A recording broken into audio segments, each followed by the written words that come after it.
Hello, it's me, Professor Chaos. I've managed to get hold of some dry ice today.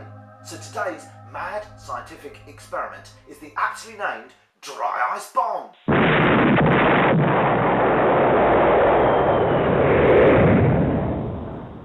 So, what are we going to need? Well, we're obviously going to need to use our dry ice, but we also need some hot water and a pressurised drinks container. So, we're going to take some of the dry ice, we're going to crush it and put it inside our bottle.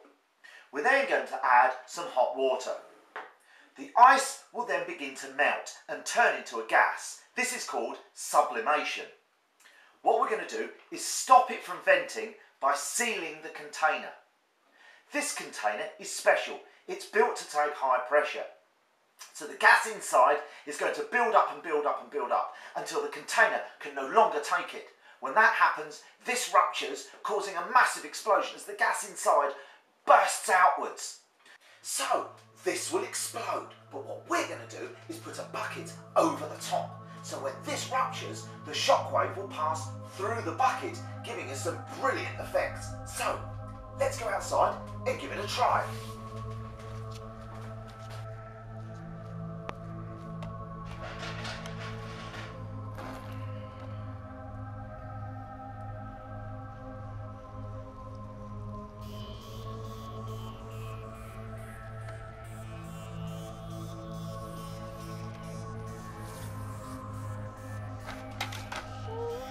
Bucket's not on! Go back anyway. Oh. Jeez! There goes the bucket!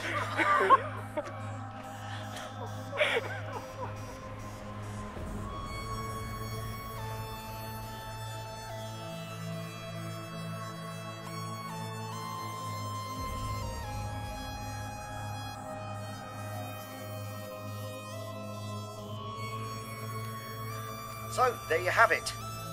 Or in this case, there you don't, because I've got nothing left of my bucket, so I better go and pick up the pieces.